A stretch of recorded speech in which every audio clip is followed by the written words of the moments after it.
বেজে গেছে ভোট যুদ্ধের দামামা। এবারের বিধানসভা নির্বাচনে নিঃসন্দেহে ভরকেন্দ্র ভবানীপুর, অন্যদিকে নজর রয়েছে নন্দীগ্রামেও।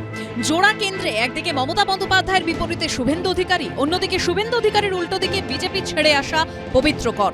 পরপর দুদিন ভবানীপুরে প্রচার সেরে রবিবাসরীয় দুপুরে ঘরের মাঠে প্রচার শুরু করলেন নন্দীগ্রামের বর্তমান বিধায়ক শুভেন্দু অধিকারী।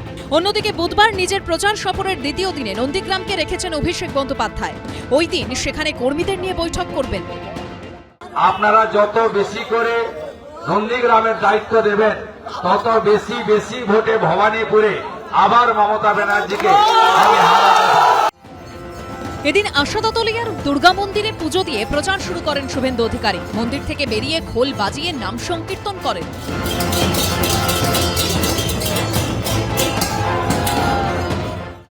গতকাল ভবানীপুরের পর আজকে কিন্তু নন্দীগ্রামে প্রচার কার্য শুরু করলেন আনুষ্ঠানিকভাবে নন্দীগ্রামে বিজেপি প্রার্থী শুভেন্দু অধিকারী। তো চেয়েছিলাম মমতা ব্যানার্জি আরেকবার লড়ুক, কেন লড়লো না কেন জানি না।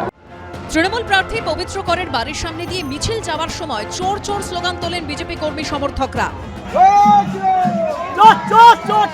আপনারা মমতা ব্যানার্জি শুভেন্দু অধিকারীর লড়াইকে মমতা ব্যানার্জিকে হারিয়ে আমাকে জিতিয়েছেন।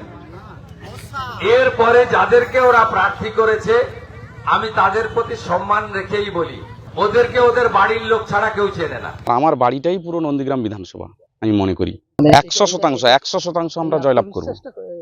নন্দীগ্রাম বিধানসভায় কোনো চ্যালেঞ্জ নেই, 30,000-এর ঊর্ধ্বে জয়লাভ করব। জানুয়ারি মাসে অভিষেক বন্দ্যোপাধ্যায়ের উদ্যোগে শুভেন্দু অধিকারীর বিধানসভা কেন্দ্র নন্দীগ্রামে হয় স্বাস্থ্য পরিষেবা শিবির সেবাশ্রয়। 25শে মার্চ সেই নন্দীগ্রামে কর্মী বৈঠক করবেন অভিষেক বন্দ্যোপাধ্যায়। সেই দিনই ফের সভা করার ঘোষণা করেছেন শুভেন্দু অধিকারী।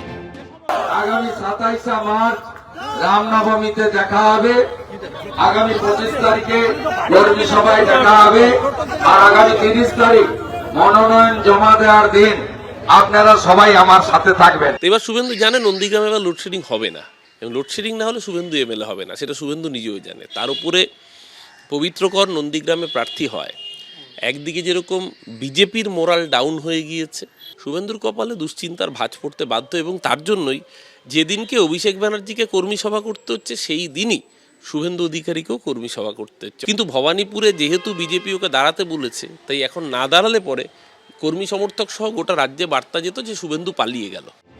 এদিন সোনাচূড়ায় শহীদ বেদিতে প্রণাম করে পরিবারের সদস্যদের সঙ্গে দেখা করে তাদের সঙ্গেই দুপুরের খাবার খান শুভেন্দু অধিকারী।